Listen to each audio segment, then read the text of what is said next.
A very good evening to you and welcome. This is Face the Nation. This week has been a very somber week for Sri Lanka. Why? Because of the death of Most Venerable Madhurvave Sobhitera. An individual who has championed change, an individual who created a legacy. Today people are talking about him. Hence, we thought as the Capital Maharaj organization that we will allocate the first 3 minutes of Face the Nation today for Venerable Madhurvave Sobhitera to reflect upon the change that he has brought about and discuss about him. So I give 3 minutes, that is a minute each, to our speakers who are here today to speak about the change and reflect upon the good work carried out and done to society by Venerable Madhurvave Sobhitera. Let's start off with Mr. Newsfirst.lk. A great loss to the nation, and the entire nation is mourning a personality, a unique personality and a most required, wanted character at a time like this for the country. So that we do not think that it can be filled immediately. This is our worry. The entire nation seems to be thinking in the same direction, that the void created by the passing away of the venerable priest cannot be filled that easily, and replacement is not possible immediately. So it is left to the people who are associated with him to take the movement forward, the movement that he created, the movement that he started in the country forward without any sort of stopping, because right now his passing away was at a time where his presence was most needed for the second phase of the activities that he gave a start to. Thank you very much, Mr. Newsfirst.lk. Mr. Newsfirst.lk, your views? It's a highly emotional about the way what we talked and worked together for last 4 years or so. And I could remember when we started this campaign for good governance, Sri Lankan media even tried to label Madhurvave Sobhitera as the Sinhala Buddhist Queenie, and I can still remember one of the headlines made by one of the Sinhala newspapers saying, "We are trying to create a Sinhala Buddhist Queenie." But here now, yesterday we saw the Muslims, Tamils gathering together, hand in hand, walking with these Sinhala people, all the way from Nagaviharaya to the parliamentary grounds, showing the harmony, the courage to stand what he stands for, and in the same time it is the right moment to say that we are in the right line, in this country is on the right path if we are truly going for reconciliation. And that is something he looked for through his last 6-7 years, and it was the right time to flag the issue, reconciliation, but nothing else, the way forward for this country. Thank you very much, Mr. Newsfirst.lk. I now move on to Mr. Colonel Pereira for his 1 minute. For me, it was very highly emotional because I know many people don't know, but in the last few months I got very close to him. Our thinking chemistry was almost exact, that I was able to tell him not very long ago that my first political hero was President Jayawardena, and there was a void since then, and I was very happy to be able to tell him, "Tell Venerable Sobhitera, you are now my hero." If not for him and if not for the change, the lifestyle of so many people would have changed. What he has done, what he has contributed has been spelt out through all kinds of media and people. I feel very grateful.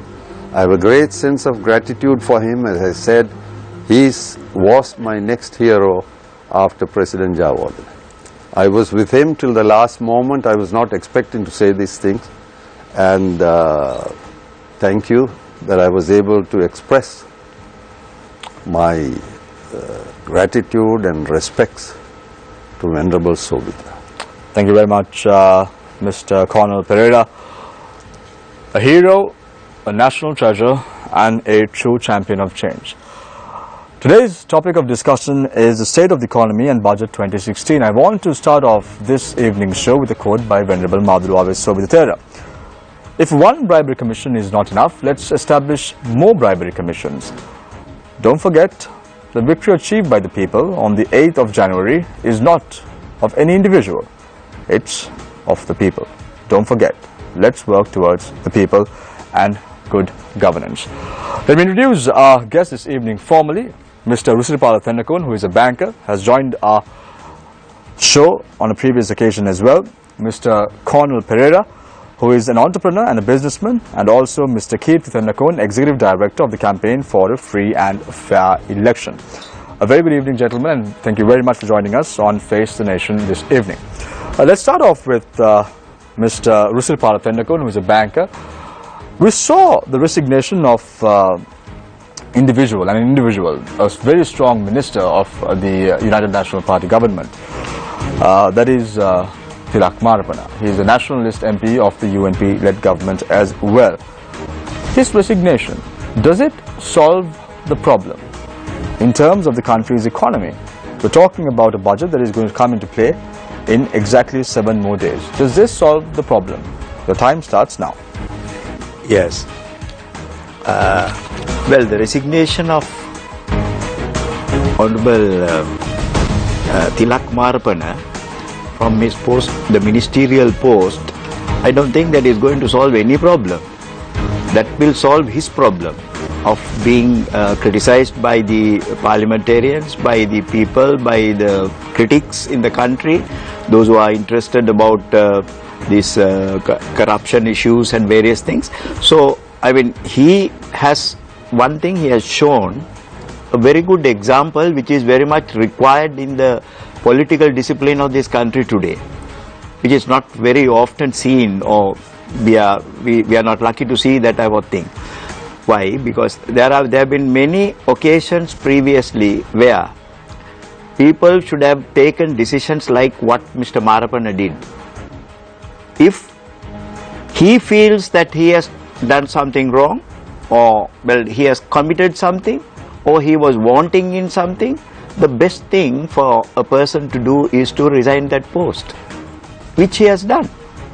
And well, by resigning, he has set an example to the entire politics of this country, the politicos of this country, that this is what a person should do if there is criticism leveled against a person. And well, if this is in his own mind, it may be that he feels that it is not justified. Allegations are leveled against another minister as well, Mr. Thendakon. If that's the case, even that minister should resign. Isn't it so? Well, it is again a personal issue, you know, how he looks at it and how Mr. Marapana looked at it. I think Mr. Marapana has followed the suit of politics that we are willing to see, we like to see. That's the type of politics that we want to prevail in the country. When there is a train accident, the Minister of Transport resigns in other countries. Here is the case. I don't think Mr. Marapana is directly related to the issue in hand. That is this the avant-garde issue. The avant-garde issue. Well, he has been the lawyer, he has been the counsel, he has been the minister in charge of the subject of conducting the inquiry, or the police. Those are the reasons or the things that made him to resign. And then you say that he is not directly involved in this avant-garde issue, Mr. Thendakon. I don't think he was not known. To the best of our knowledge, he was not a businessman, he was a counsel and he was a lawyer, practicing lawyer. And we did not know, or we have not so far got any information of any of his involvements in this avant-garde issue. But making a statement in Parliament, Tilak Marapana said, if he divulges information about what his client said, a lot of people will have to be ashamed of it. Who was he referring to, in your opinion? I think, in my opinion, that is the very reason why he resigned the post. Because he did not want to embarrass so many people, and he did not want to use the information that was privy to him, share it publicly with the country. He thought it is best that I should keep it to myself for the investigations to reveal those. Thank you very much, Mr. Rusipal Tennakone. Mr. Tennakone is a banker. I now move on to Mr. Keith Tennakone, also a Tennakone, Executive Director of the Campaign for a Free and Fair Election. Minority. So, Pereira, indeed. So you're not a minority, Mr. Pereira. I'm sure you'll The country get we are some... in the majority, Pereira, but here. Indeed, indeed. Let's move on to Mr. Keith Tennakone, Executive Director of the Campaign for a Free and Fair Election. Mr. Tennakone, a lot of people view the resignation of Mr. Marapana as a very strategic move, just 2 weeks away from the budget. And how do you view this? Is it a strategic move adopted by the UNP-led government? Probably to hoodwink the people some way or the other in terms of a budget that's coming up in a week or so now. I think it in a different way, and Minister Tilak Marapana didn't have any other choice but to resign after everyone was criticizing his words made in the parliament, his speech, and the inside story is so crucial and critical. The protest against him was so huge by the civil society, which basically made the foundation for the good governance this government. And in the other hand, in the political arena, it was obvious that the other ministers was totally against him. The statement was out of the box, and in the same time no one thought that that sort of environment will created with that sort of expression making inside the parliament with all the parliamentary privileges was vested on him. So in the other hand, there's no other way to handle that issue by the President and the Prime Minister, and with the instructions of the Prime Minister, definitely he has resigned. So then comes to the next question, whether it's a strategical move by the UNP itself. I don't think so, but just as Mr. Rusipal said, it is not solving any of our problems, and the discussion on avant-garde and basically on the good governance aspect, the corruption and how the deals are made in this government has now has become a public debate.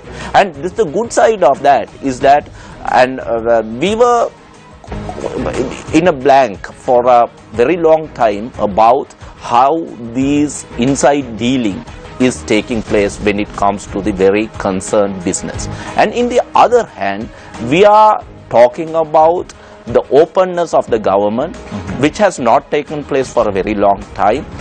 But here, now we are in a situation, if the civil society, if the politicians, the citizens of the country can make a pressure on the government, ministers, MPs, and they have to think twice about it, being the real sales representatives of some very dirty businessman. Now, in the other hand, this is something we have fought for very long time, including Madhulave Sobit.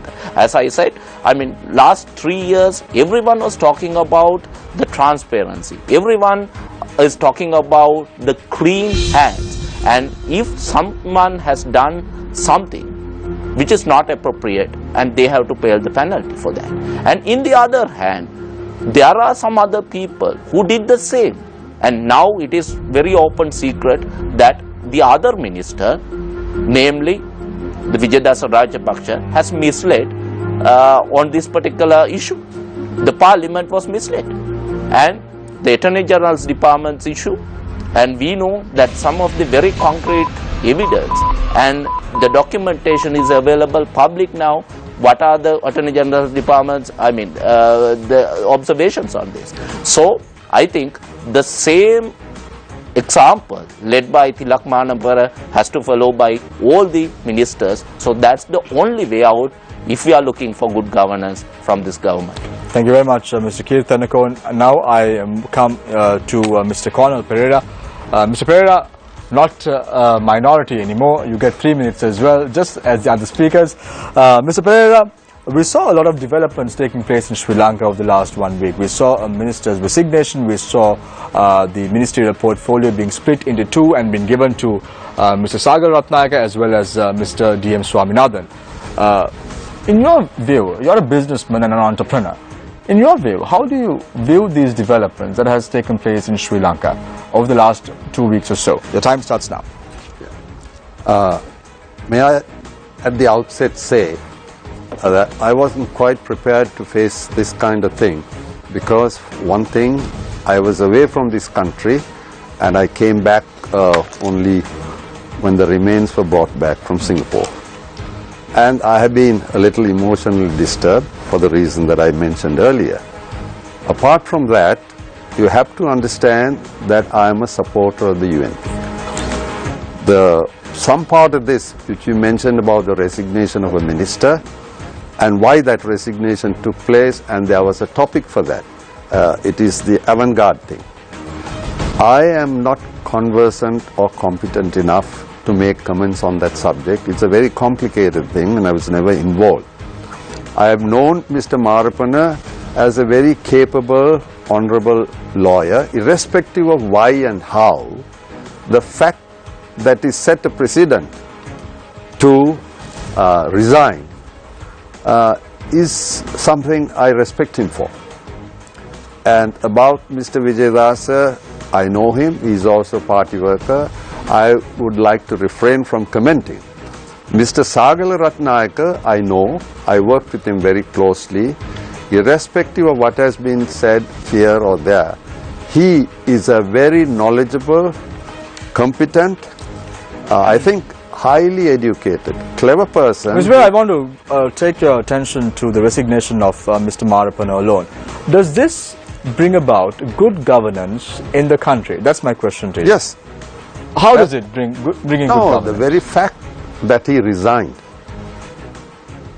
taking responsibility for whatever, whether he was guilty or not, we are not here to comment.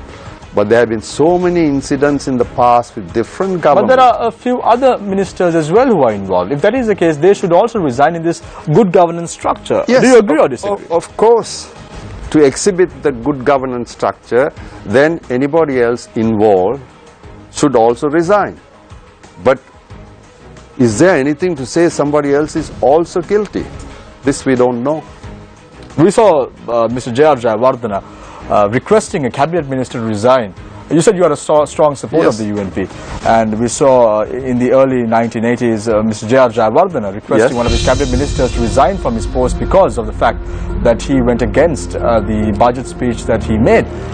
This has been a precedent for quite some time. My question to you is, Mr. Pereira, does this bring about good governance? Isn't it what Mr. Tendukon spoke about, transparency? Isn't that important to bring in good governance? Of course it is important. But what I say is that this minister resigned. Has this happened very often in the past? Accusation made, never proven, but he resigns, taking responsibility. That's something admirable. For that I give him credit. And being a supporter of the UNP, it's nice to know that a UNP minister was accused but not proven, but to support this thing that we strove for, good governance, he submitted his resignation. Whether for other reasons, I don't know, but on face value, he resigned, taking responsibility. You give me another quote or another example of somebody else who has done that? Not in history. No, recent. Has anyone done that? You mentioned President Jayawardena. During his time, there was a minister who was very close to him, but he resigned for something improper. Thank you very much, Mr. Pereira, for your thoughts. So this our is the topic of discussion today is State of the Economy and Budget 2016. Let me introduce our journalists this evening. On to my immediate right is Nadine Majid. Good evening, Nadine. Nice to have you on the show as usual. Sonali Wangibaduge, after a lapse of 2 weeks, nice to have you on board. Sonali and also Shahin Churampati, after a lapse of 2 weeks, I'm seeing you all. So I'm in fact expecting you all to pose some good questions to our panelists who are here today. So let's start off with Sonali today. Thanks, Shyam. Mr. Rusiripala Tendukon, Finance Minister Ravi Karunanayake stated that the government's new budget will be a capital-oriented one, aimed at higher revenue than recurrent expenditure. What are the implications of this for the economy and for the people? Well, he has spelled out, in my own opinion, he has spelled out what is required to be performed at a time like this in the country to address the very bad economic situation that we are facing with, rather critical. But well, it is merely a statement. He says that it is capital oriented. How it is to be achieved is the big issue. All are waiting to see that. Statements can be made. Well, we are going to do this, we are going to do that. Statements have been made, are being made, will be made. But what is important is how can they back it? How can they back it up with policies and principles? What I see is he has to go through a very serious tax transformation issue if he is to bridge the gap in this budget, which is very, very important and fundamental. That doesn't mean that you impose taxes on everybody, on businessmen. I think Mr. Pera would not agree with me being a businessman when I talk about taxes. It's not like that. But the entire tax structure has to be reviewed, because you can't put burdens on people directly by making them to face further hardships. They are already undergoing hardships. That is a fact. Whether it's good governance or new government or whatever, they are facing hardships. So the government has to be mindful of that situation. They can't put any more pressure on the people. But we heard of the super gains tax, the mansion tax that was spoken of and created quite a stir. So do you see these as positive moves, or do you think? Sonali, I think you gave the answer to my question, or my issue rather. This is what exactly sort of deters us from coming to a conclusion that what is stated is going to be very positive. Because some of the things have been stated and withdrawn, not implemented. What is the use? That is why I say a serious consideration should be given as to how effectively you can bridge the gap that is so wide, so ever wide, unprecedentedly wide. So that is the thing, that is what I say. Now there are certain sectors that the Minister of Finance has to address without burdening the society, without burdening the people.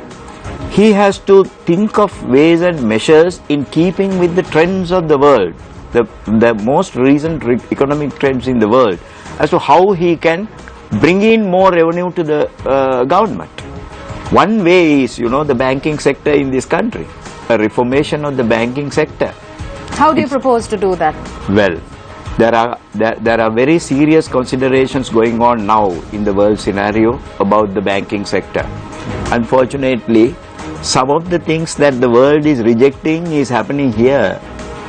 That is, these investment bankers, so-called investment bankers, there are laws in the states of United States that you don't give certain portfolios and certain positions to investment bankers. There are laws. I can quote. But here, we select people to very high places that deal with the finances of the entire country, who have a investment banking background. Now this is a very, very serious situation. It's a very serious situation.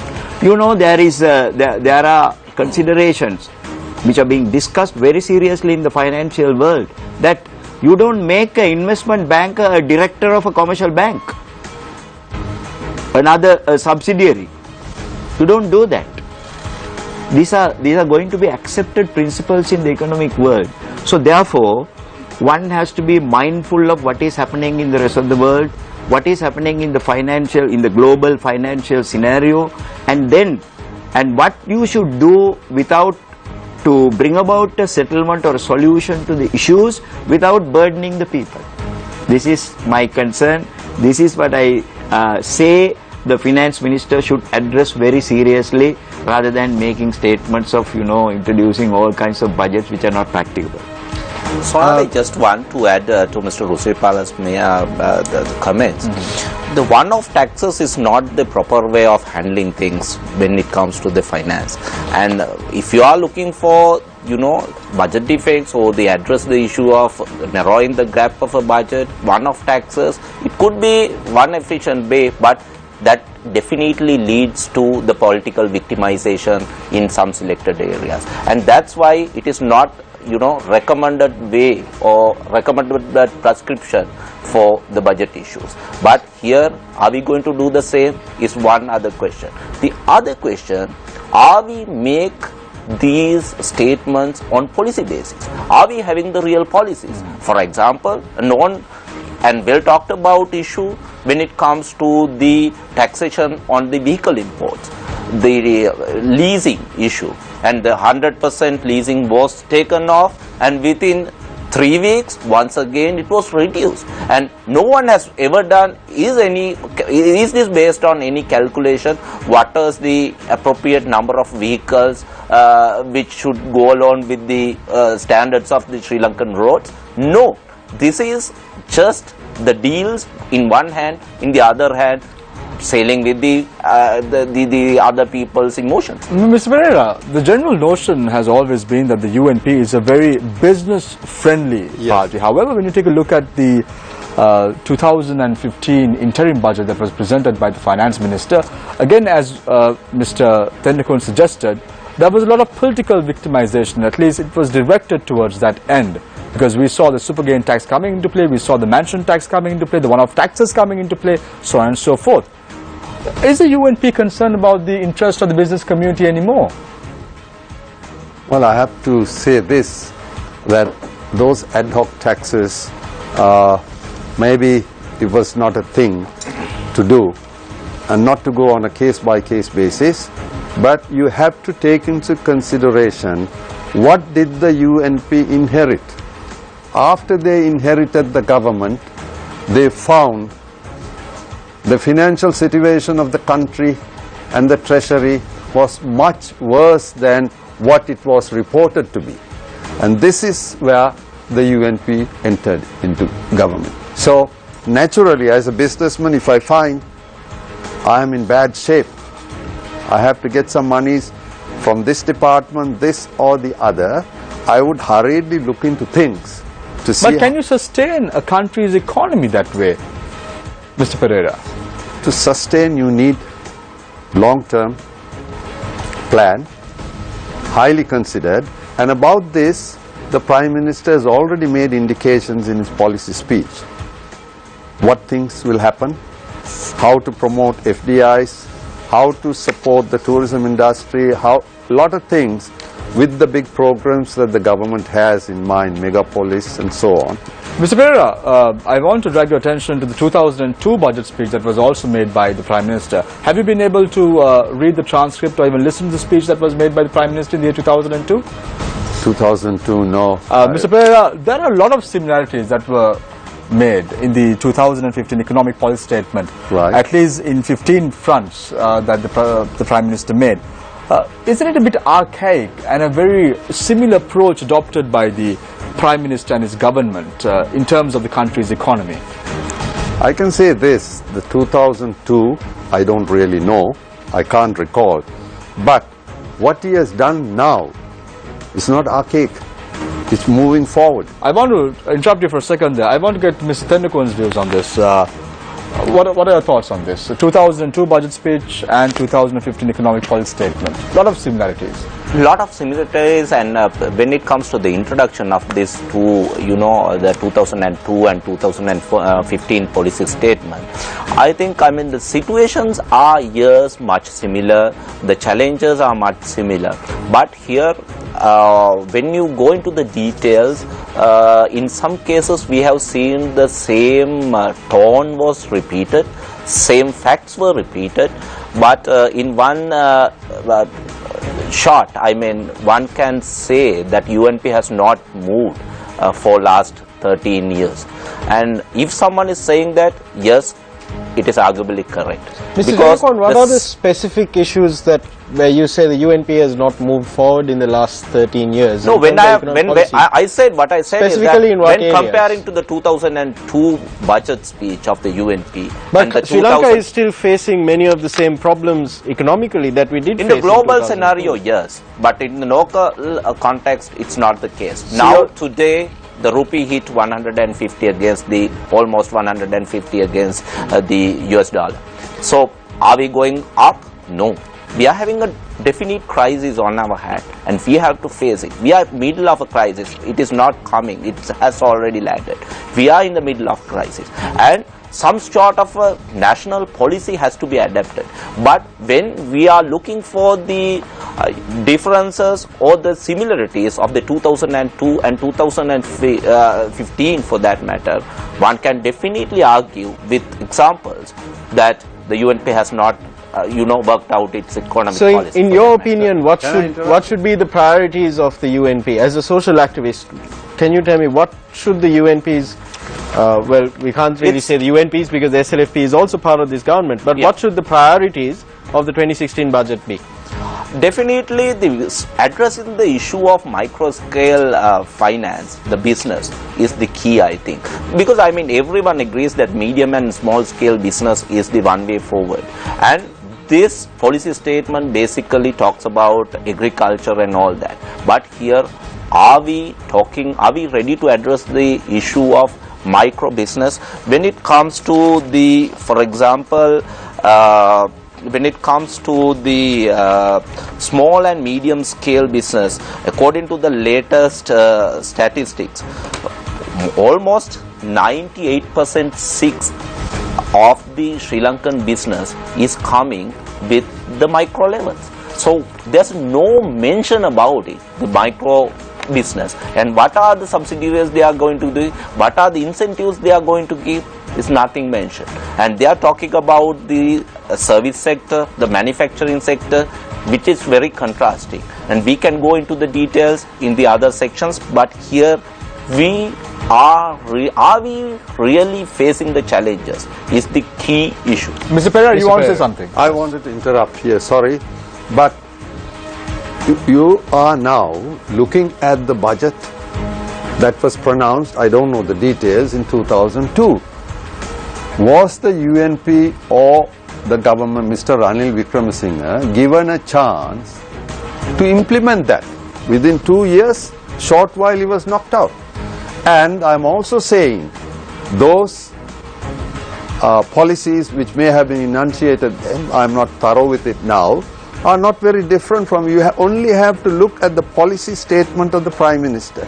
He has addressed the cross-section of everything, the plantation industries, FDIs, very, very nice statement. It was prepared, I think, with the concurrence of the President, and others have contributed. Talking about how this budget has to be prepared and why ad hoc sometimes and why not sustainable. Let me give you all a simple example. Suppose as a businessman, he is a banker here, he can also say the same thing.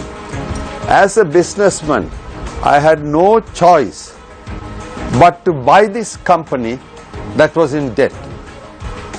And all facts were not revealed.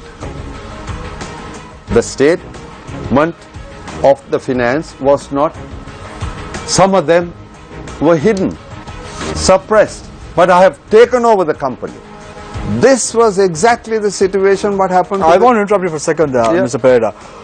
We're not talking about a company, we're talking obviously about a government. We're talking about a parliament. We have an opposition and as well as government MPs. Isn't that the fault of the former opposition, of not knowing what was going on in the country? If you are trying to tell me that what the previous regime was doing was very well known, transparent, then something is wrong. Because they never even answered questions in Parliament about tenders, about monies put in. It was all like a joke. They never, I mean, with sincerity I say, nothing was really known. Questions from the Prime Minister, leader of the opposition then, they were not answered, they were treated like jokes. They were laughing around. And that is why you see so many cases, so many, I don't know, thousands, 2,000. Money from the CTB, money from such and such without approval. No proper system was followed. If it was followed, then the government, this is not a company, government had no choice but to inherit that. They fought the elections to do something. The new lawmakers will make laws for the betterment of the people.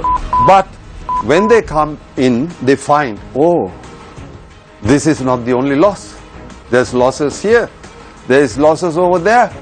And none of this was disclosed. That's why we call this last one was a very corrupt government. It was authoritarian. They could get away. Lots of things were not known to the people. Mr. Rusiripala Tennakon, are you in agreement with the statement that is being delivered by Mr. Pereira? I'm afraid because this I'm afraid, is it a yes? I'm afraid no. This is not something like I'm afraid I cannot agree. This is not something like taking over a company which was indebted. This is not something that was handed over by the people, to a set of people who are unwilling to take it. This was a concerted effort by the opposition, a united effort to take over the affairs of the country and carry it forward. So either they would have been naive about what is going to happen after they take over, or they did not have any plans before they took over how to run the country in a situation like this. Everybody knew from the allegations that were raised at the time of elections what was going on in this country. And the figures, the central bank figures, the reports, the budgetary figures, all were, they are not state secrets as such. They cannot be kept secrets. You know how much of money is in the coffers of this country, how much in foreign exchange, how much in rupees, and how much of indebtedness is there, and how much of further liabilities accruing as a result of servicing the debts. All that is known, and that should be known to anybody who is aspiring to to take over the country. Therefore, it cannot be given as an excuse for some people to say, well, this was inherited. It was true, it was inherited. But then, those people who were going to inherit should have had a plan for it. Mr. Pereira? Yeah, of course they had a plan. What's the plan? Plan to change these things. To have, if you go back in Parliament, transparency, the public must know, disclosures. All of them were presented in Parliament because they couldn't get, he's a banker, he gives accurate figures, but this was not so simple. There were areas of debts incurred, there were deals that were done that was not exposed, and when questioned, it was treated like a joke. Many times. I will tell you specifically, Dr. Harsha Silva has been questioning and questioning and questioning. The present speaker has been asking for transparency, right to information. Never done. This is nothing new because in India they asked for the same. Mr. Conor Pereira, we're still waiting for right to information. One of the first things that was promised by this government. They are late in this, but that's true. That's what should have been the right to information for the public to know.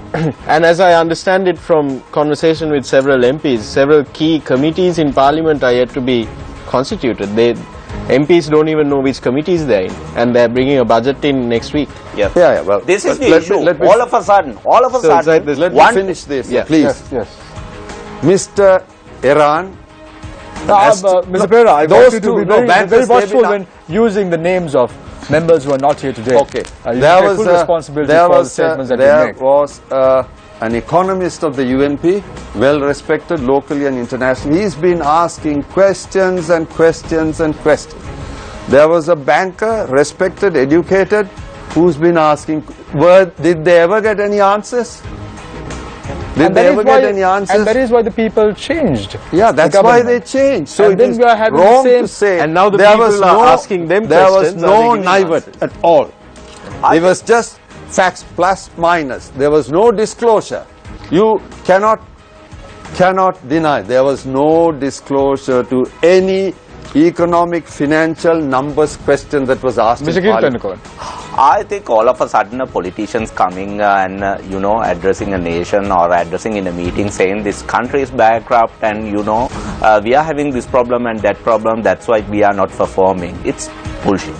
Just because, everyone knew what they are inherited, of course, for that matter. In the other hand, technically, when it comes to technicalities, the Sri Lankan economy is not bankrupt, and the country's economy won't be bankrupt for that matter in that sense. And it takes so much of issues and the policies to work it out. But here the issue are the UNP government is having that right policies forward, and if they are having, why don't you put them on board? For example, the Center for Human Rights and Research, we came up with series of press conferences and roundtables, and some of these issues we flagged was reflected with the Prime Minister's statement, and there were more issues which was really concerned and very important, was not well addressed. The microfinance sector, for example. I will have to stop you at that, Mr. Kirthanakul. We have to go for a short commercial break. When we come back, it's the third round. We'll have 2 minutes each for each speaker to outline what they believe the country's economy should be like. Now, a break.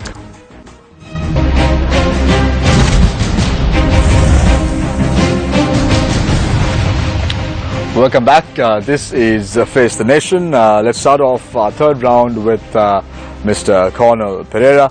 Mr. Pereira, you said something very interesting. You said that in 2002 budget speech, the Premier was not allowed to exercise his budget speech and the policies. No. I said he couldn't, there was no time to implement. There was no time, exactly. So 1994, we saw a change of governance, and after 11 years, the UNP took power, and then they could not formulate their policies. The government was not in power for more than 3 years, and then in 2015, that is after 13 years, a similar budget speech is being made. Is it because the Prime Minister couldn't put into practice his policies? He's bringing these practices and policies again to the No, forefront. I don't think it is that. He's facing. What is it then? He's facing today's situation. There's been lots of inputs from very clever, erudite economists, accountants, numbers people in the UNP and in the SLFP. They together have formulated these policies, and these policies, I can tell you, you can take it to anybody, they are for today. This is not something that was necessary in 2002. They are excellent guys. How they implement is another question. As this Mr. Tennakoon said, some of them may sound very great, but how can they implement? So, Is that transparency, Mr. there's Pereira? transparency, very much. If it's grey? There is transparency in the policy matters, is all open. Very open, very forward-looking, very modern, and facing the country's necessities in economics, such as plantation industries, FDIs, travel, and the remittance from the earnings of Sri Lankans overseas. There have been lots of concessions given. You can see that very easily, so that all the monies come into this country. The 4 big sources, as far as I can see, is the FDIs, tourism, and foreign remittances by our people. Then the conventional plantation and other industries also looked at. They are going through a difficult time. Tea is going through a difficult time. These things have been addressed. Rubber, they also have a problem, but this is not just a local home problem. These happen due to what is happening in the world today. China, the economic hero, is also slowing down. America is okay, but they are also slowing down. Europe is in big problems. In addition to economic problems, they have this refugee problem. They have a huge problem, and therefore, a lot of the plans they may have had to help Sri Lanka, if and when there was a regime change, they are all on hold. We don't want to be specific. They were looking forward to this change. India was looking forward to this change. I can say that. The change happened. And our expectations for economic assistance not really met. Equally, therefore, down the line, the people's expectations who wanted this change, not for economic reasons, don't forget, don't talk about the budget or economic reasons. That's not what they voted for. They voted for change. They wanted freedom. That is the essence. Now it is up to this government then to meet the expectations of the people, and to do that is not so simple. This banker should know how the world economic situation is. He should also know. It's not so easy. It's very easy to critique. Thank you very much, Mr. Pereira. a direct allegation at you, Mr. Tennakon. You should be aware of the global situation. Are you not aware? And my question to you is, are we in a crisis? Your time starts now. Yes. We are in a crisis. There is no second thought about it. We are in a crisis. But that is, I will not accept the position that this is a crisis that came unnoticingly or unknown to us. This was not something that was a surprise to us. This situation was there in this country. What is important is, in setting the directions for the future, one must look at the current situation in the real perspective. Now, if it is a state that where consolidation is required than introducing new things, we must give priority to consolidation first. Instead of consolidating, if you are going in all directions and without a plan, apparently a plan, and without policies that have been worked out over a period of time to prepare for such or to face such a critical situation, it will become worse. The country's situation will be very bad. Therefore, what is required today is a perfect consolidation of our status. We must see what are the available resources at the moment for us to go forward from here. That is the basic important. Now, he was mentioning about microfinancing and industries and agricultural based things and small scale things. Now, if this small scale mind is not there in the policymakers, and what they have is always a very big picture compared to, the European situation, the Western world, or something happening in the other part of the world which is not suitable or palatable here, things become very, very difficult for the country. Mr. Pereira said that you are not aware of the ground realities in terms of the global economy. Are you really not aware, Mr. Tennakon? Well, the degree to which I am aware, I think I am confident that I know what I am talking. So I don't know. I have not been able to convince him of the world situation, the little that we know of. But it is a very, we are quite out of the trends of the world. In this current situation, it is true that we have to go hand in hand with the global movement, but without the consolidation of the status that we are now, if we start that journey, we will be lost.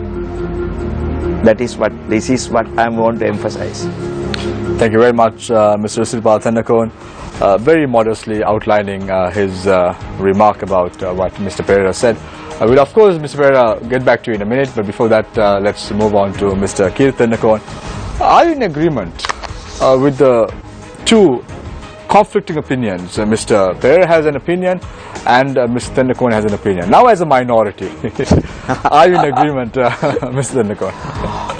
I think, it's a very complex issue when it comes to the how and why the international finance situation or the international economic status or the international political environment now what we are facing is affecting or not into the Sri Lankan economy when this particular policy statement was made. But here is the issue. This particular statement by the Prime Minister is really addressing the issue is our question. Now, going back to, as you mentioned, in 2002, he was mentioning about the public utility services, making losers of public utilities. The state sector is burning the taxpayers' money. Everyone agrees it. And even in 2002, yes, they have rightly very correctly identified that particular issue down there. In 2015, the Prime Minister in his statement says, I quote here, we will take steps to sell the shares of the state ventures such as hotels and Lanka hospitals which do not match the core competitions owners' expenditure. So what does it mean? Are we, Mr. Colonel Pereira is going to get his Hilton back? We can talk about it. And in the other hand, how you are going to do it? Are we going to, is this government ready to address the issue of health, the public transportation, the education, and how they are going to do, is our question.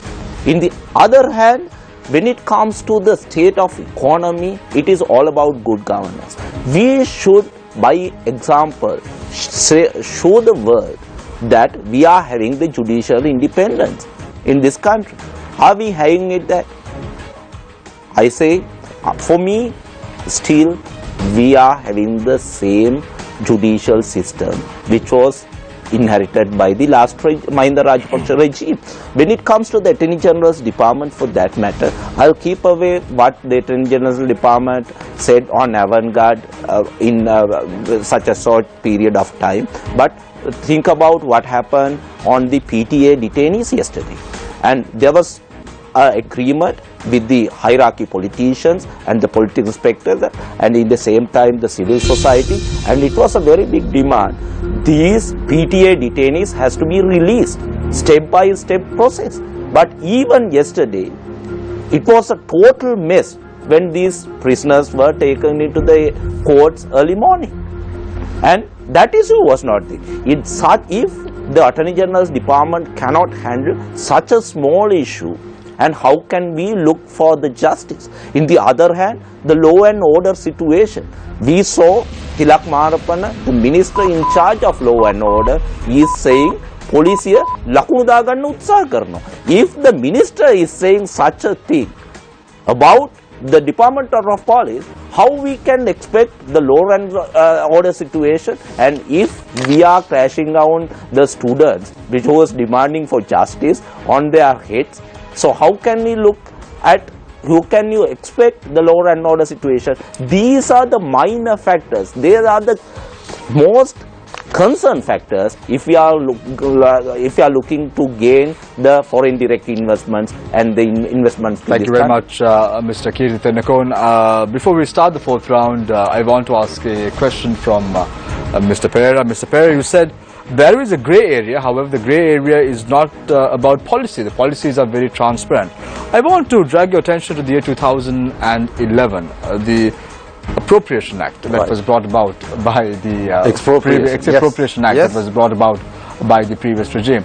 One of the enterprises that you found, the international hotel chain, was also expropriated by the then government, and there was a huge cry about by the previous regime, by the present regime, the opposition at that time, saying this should not be expropriated, and whenever there is a government in play, they will look into these matters and a policy will be brought forward. Yeah. What is the policy that has been brought forward by the UNP that you support?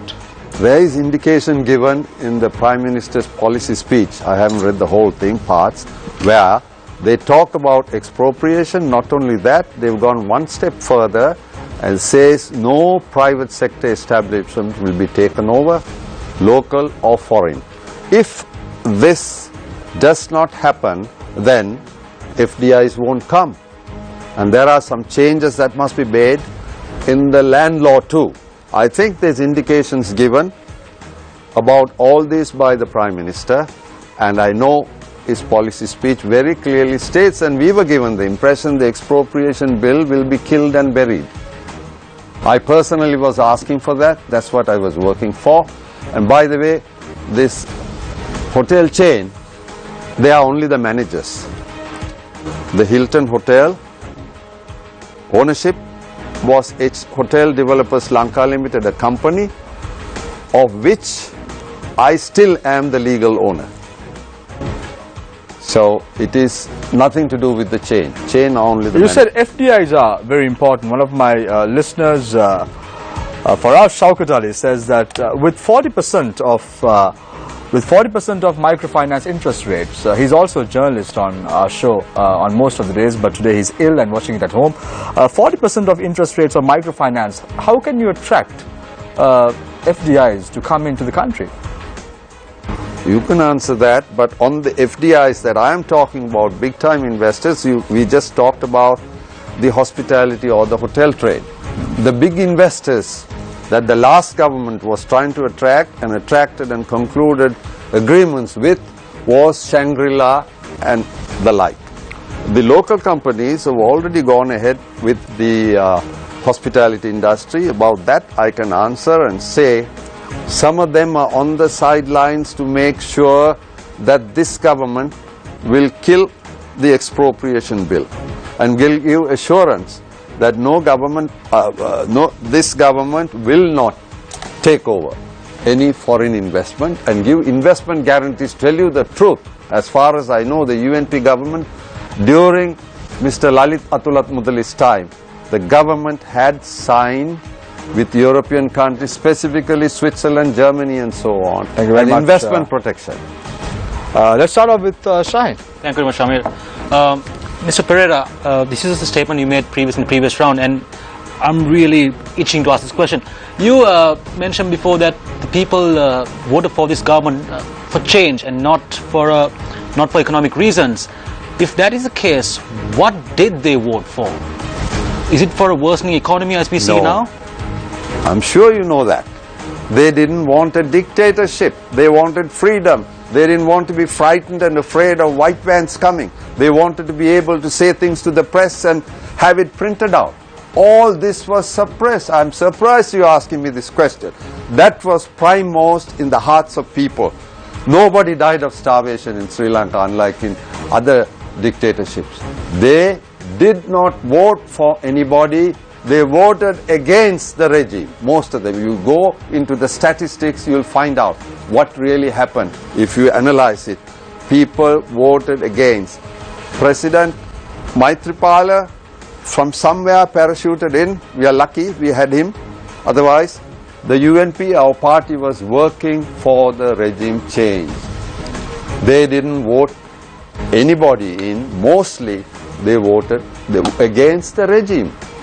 And that's what changed it, because the previous president is still popular with some people. Mr. Pereira, I suppose now we are still back on the topic of inheritance. Yes. Now this is a constant word which is used over by several ruling party ministers. With that being said, like as Mr. Rusiripala said as well, inheritance, are we using this word as an excuse? Is the current government using this word as an excuse? No, you are right. Not an excuse. Will you change the word? Had to succeed, the government that succeeded.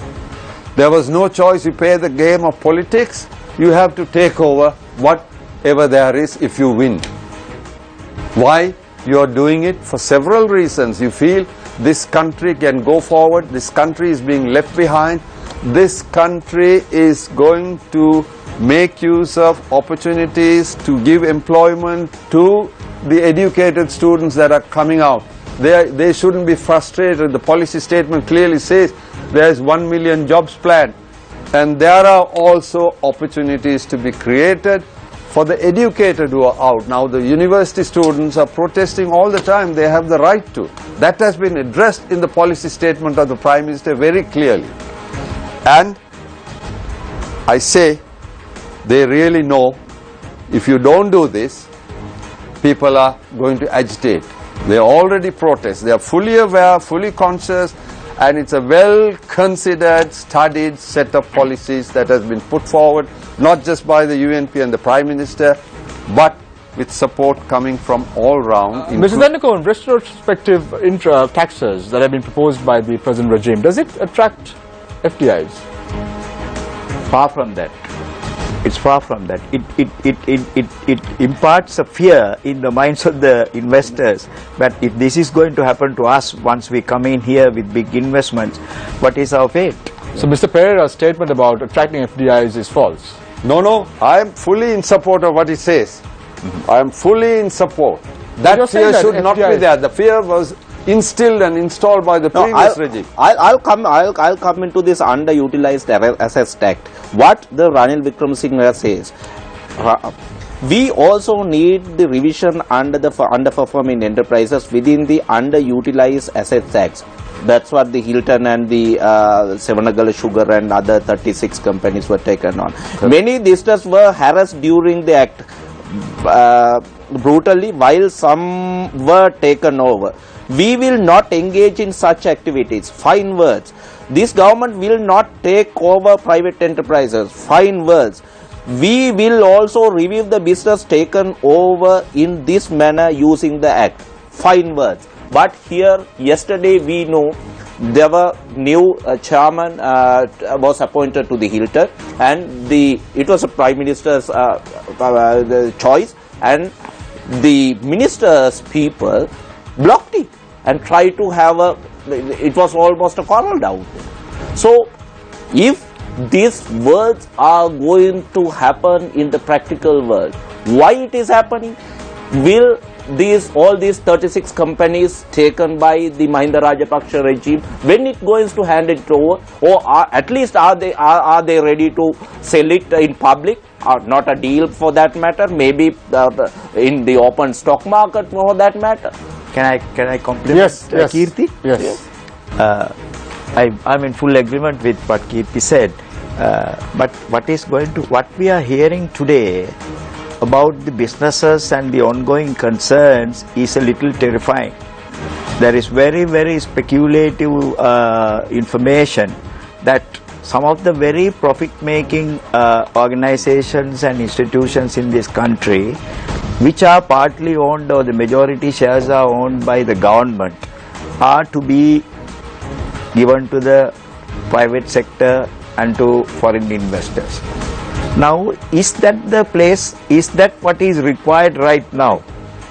Is that what is, now he read out a statement saying about the health sector, some of the concerns about, he mentioned the Lanka hospitals and things like that. Now, Lanka hospitals is a business concern which has a 59% ownership by the government.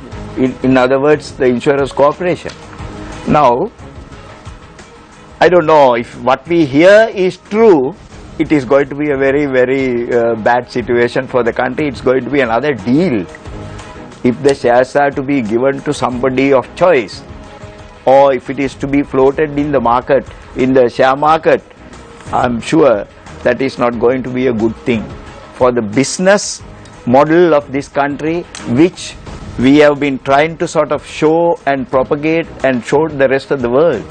Mr. Conrad Pereira, this is with regard to what both the Mr. Tennakoons have said about how we're going to be seeing just more and more deals, etc., etc. You said earlier, in response to Ryan's question as well, that when people voted for this government, they voted not for economic change, not out of hunger, but out of a desire for freedom, for good governance, those policies. Non-corruption. For non-corruption. So, yes. But as Mr. Tennakoon says, we are going to be seeing more of the same deal-making happening. This is because the legislation that this government also promised to bring in through its movement to good governance. Let's forget about the economy for a moment, like you said. Let's talk about good governance legislation. Where is that legislation? Where is the right to information? Where is the code of conduct? These were things that were supposed to be done within the first few days of the 100 days program. Has the Prime Minister and the President forgotten about all of this? If it was not the economy, then it was the political change, the change in policies. But that hasn't happened either. No, even the electoral reforms. Yesterday, at the funeral of Venerable Sobitha, President has clearly said the wishes, it was in Sinhala, but I think what he said was, I can't be exact, we will honor him by completing his mission or fulfilling his wishes, one of which was the abolition of the executive presidency. I think if you know Sinhala, you would have understood this. The second one, he said clearly, Ekai, electoral reform. That is coming. He has promised it. It will come. But how many things can be done so fast? How clever are we seeing people in Sri Lanka who can push these things through? But coming from governance. Simple functions of parliament are also not happening. I mean, we heard recently in parliament it is said that the cost for parliament to meet, the daily cost whenever parliament convenes, is 4.8 million rupees, if I'm not mistaken. 4.8 million rupees is being spent, nearly 4.8 million, for parliament to meet, every time the parliament meets. MPs don't know which committees they're in. The committees in parliament are not functioning. No, this is where oversight happens. Let me answer this. You know, again, I'll use a different word, not inherited. What kind of government did this government take over? What kind of, you mentioned here, one of you mentioned about the judiciary. Can you change all the judges overnight? People who have been used to a certain culture for so many years, have we got qualified replacements for those? We are still fighting, and the people's expectations to have these people punished, put in jail and so I on. agree. What was I promised was agree, Mr. democratic. Pereira. I agree. You can't change all Yeah. the judges overnight. You can't. But you can appoint the committees in Parliament. It's not rocket science. These are things. I mean, think we are very let's much. talk. Let's sorry, not talk about the big I think- flamboyant changes. Can I The simple interrupt you? I changes think. have Can not I been interrupt you for a while? And with your permission. Yeah. We are far behind in that, because even the committees that have been promised are not being implemented. What about the central bank affair? We were waiting for a second committee to be appointed. Where is that committee On the treasury bond issue. on the treasury bond matter? Nobody is talking about it now. I don't think anything is preventing the parliament from appointing a select committee to go into that again, which was disrupted due to the dissolution of the parliament prematurely. They can always introduce a new committee. Where is it? So what are we to believe in? What is the expectation we are having? You're talking of appointing new committees, even the ones that are promised have not been implemented. This is a very sad state of affairs. When Parliament is, it appears that Parliament is in a state of disarray. How suitable is it for a Parliament that is in disarray to be taking on something as serious as a budget when MPs don't know what committees they're in? Many MPs are not capable of contributing to the budget. There are experts. In any country, any government, it is the same. Mr. Modi's government, you will see a majority of Bihar, the last election, 40% have been charged for criminality. We don't expect the parliament to be perfect now, after what we inherited. They are not contributing. There are few who are specialists, who are committed, and it is them that will formulate the budget. How many obstacles are there? How many roadblocks are there for this government? The investigation, so many different organizations, and hundreds. Every day you see about the regime not paid so much to the media people, television, all hundreds of millions. These things happen. Did they disclose and do it in the last parliament? Mr. Pereira, you said that not all MPs are experts in the budget. If that is the case, why do we even get the consent of the 224 members in Parliament? No, that the consent is you have to have, for any money bill, a majority. Are you in agreement with what Mr. Pereira is saying? If they don't, Randy, for a second, I want to get Mr. Tendakon's comments on this. Not all MPs are experts in the budget. However, we go for a vote. 224 members vote at the end of the day for the third reading of the budget. Each one of them has its own responsibility towards the country, towards the voters, towards the people. So therefore they can't get behind the fact that I'm not an expert or I don't know anything like that. Everyone is expected to contribute and participate and do their little bit, to the extent of their capacity. Because, Yes. Mr. Pereira, my problem with that is what you're describing, where there are a few experts, they will take care of it. The rest of the 224 MPs in Parliament that don't really know finance, they don't really need to worry No. about it. That sounds to me like an oligarchy and not a democracy. No, there was no oligarchy. These people contribute in their simple layman's way. මේක ජීවන වේදම වැඩි. දැන් අපිට තේ විකුණන්න බෑ. ඒකට තමයි මම හේතුවක් කිව්වේ. Global situation. Ukraine and the Middle East are in turmoil. They were the biggest buyers of our tea. Now the plantation is suffering. Why? Because of that. Plus there is Kenya, Rwanda, who are producing more efficiently at cheaper costs. Those are global situations that we must be aware of. I think the real situation is far away from this, discussion. The real issue when it comes to the parliament, yes, I'm not an economist by the way, but here from the school days we used to listen to the budget speeches and all that. One thing I have noticed is that this is the year we are not talking about budget. Each and every day you go to the talk shows, you just have you read on the papers, the feature articles, everything is focused on the good governance and broken promises and nothing else. We are watching every television channel, each and every day, the people taken to the CID, FCID and all that. The budget discussion is not open. It is not taking place inside the parliament, it is not taking with the experts here, it is not taking with the media and the other arenas. So this is the crisis what we are facing. Parliament discusses only after the budget is tabled. Right, Mr. Pereira, thank you very much. Mr. Tendakon, Nadim, I want to give Sonali an opportunity to pose some questions as well before we move on Yes, to Shami, break. thank you. Now, we are talking about the budget and the state of the economy. We spoke a lot about a lot of material aspects, but there's another aspect that I wish to question you, gentlemen, on. We have a significant foreign income coming from women who go to the Middle East as housemaids. This beautifies the budget very much. However, previous governments, no government is willing to talk about the issues they face, the countless numbers of sexual harassment, molestation, suicides, killings. What is going on? Why can't we talk about this? Why can't we address this issue? That should be a separate subject, because other governments... It is, but it is connected, Mr. Pereira, to the state of the economy and the budget in itself. Mr. Tendakon, if you could There provide are a three response. things, Mr. Pereira, that the country's economy lies today. One Yeah, is the I mentioned government, that in the one is the beginning. foreign The revenue, investment, which has been brought by the... FDIs, tourism, the conventional exports. So and this is one. connected to This is what we're connected. talking It about. If is you see in indeed the a Prime very, Minister's very policy... significantly important field for the economy of the country.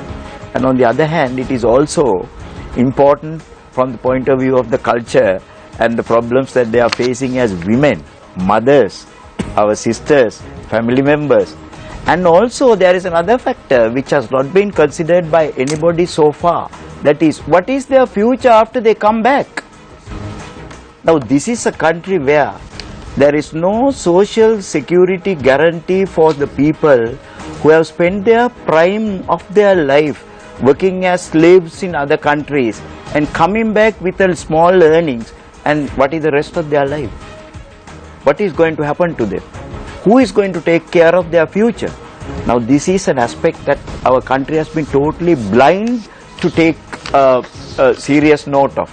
The social security aspect of the future of those people. Take Philippines for example. I think in the out of the Asian countries, the largest number of working women go out from Philippines. Do you know that when they come back, they will be the happiest to live in that country, because there is a social security system that takes care of their entire future for the rest of their life. Are we having some thinking even on those lines? That is politics that we required in this country. Thank you very much. That is what is lacking in this country. Thank you very much, Mr. Tendakon. Before we move on to a short commercial break, as Mr. Pereira spoke in a bit of Sinhalese, I thought I'll close this round with an idiom, a Sinhalese idiom. Nadu thamdurunge, baru thamdurunge. Habai, madu hamdurunge, neme. So we're going for a short commercial break now.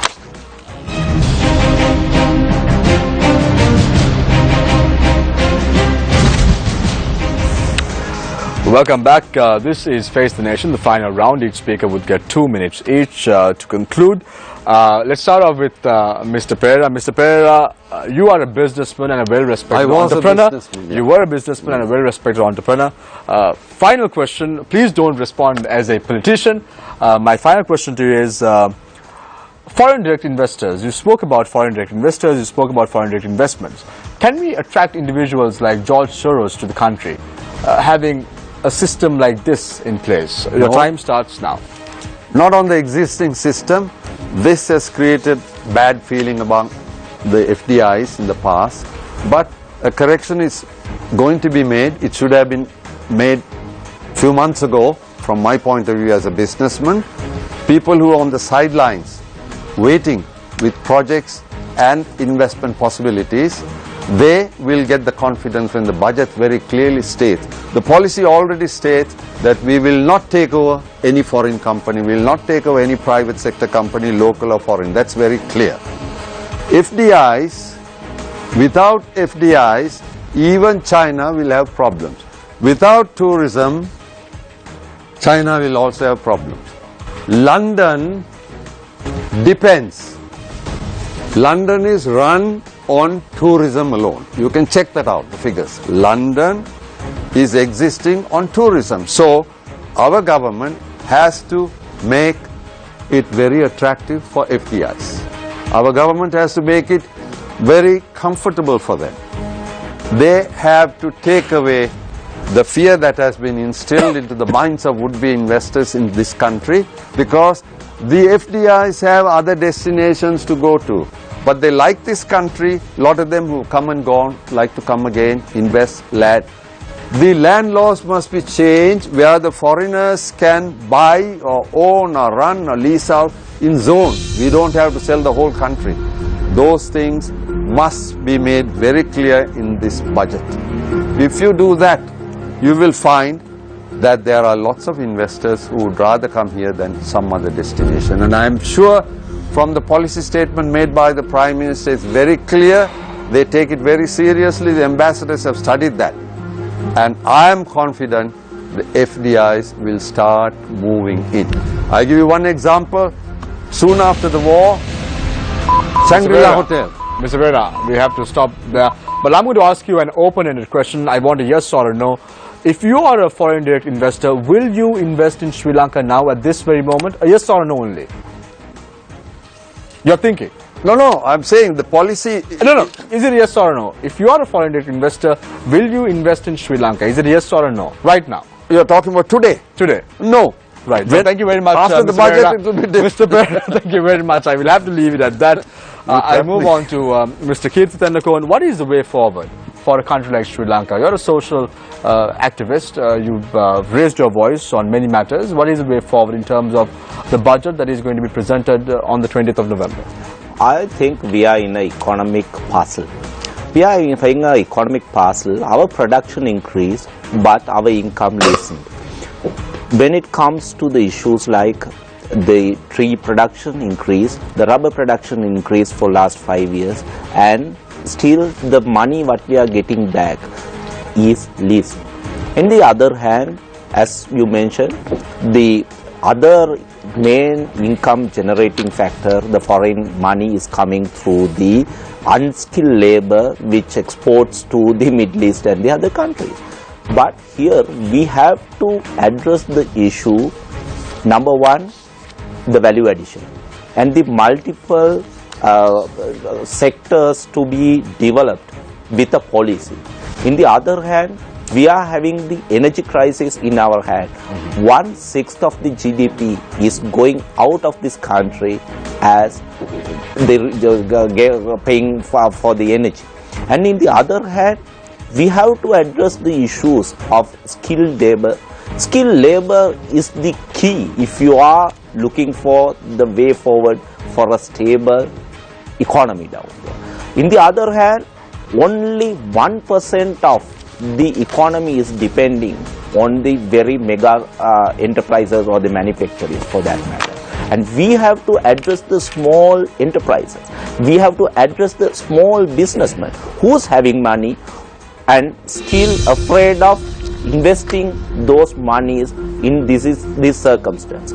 If we cannot build the confidence of the Sri Lankan investors, the people who is having small money, if they are not investing, what is the point asking and investing or the addressing the people to invest as the foreign direct investment? Thank you very much. It's not going to happen. Thank you very much, Mr. Tendakon. I move on to Mr. Rusiripal Tendakon, who is a banker. All three of you agreed that we were in the frying pan. Are we going to fall into the fire? Your time starts now. No, certainly not. There have been times and there have been places to take many examples from. We have seen in the rest of the world, they have been in very worse situations, but they have emerged very successfully with proper planning, with careful planning, with more pragmatic planning and applicable. So that is what is required.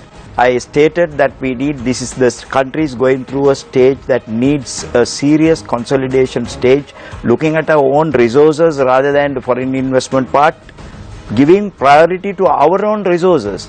I'm sorry to say, in the first 100 days government, when the cabinet ministers were appointed with so much of things being said about good governance and people suffering at the being at the receiving end of, you know, various political victimizations, not a single minister took the trouble to ask the public what is wanted in my ministry by the public. Nobody asked. So the people, the problems that the people had with the respective ministries remains to date to be addressed by the ministers. What good governance? What good governance? The first thing that they should have done is to ask publicly what is wanted from this ministry, what is being held up, do you have any problems with us? Nobody asked. So the problems that remained in the previous regime continue to be. So I do not know how we achieve good governance under a setup like this. Thank you very much, Mr. Rusiripala Thennakoon. Thank you very much, gentlemen. I'm very sorry, Mr. Pereira, I won't be able to give you any time right now because we are very short and we are running out of time. I'm extremely sorry, Mr. Pereira, but next week, hopefully, if you have time, we will accommodate you. I leave you tonight with a quote. Very simple. It is in your moment of decision that your destiny is shaped. Take care and good night.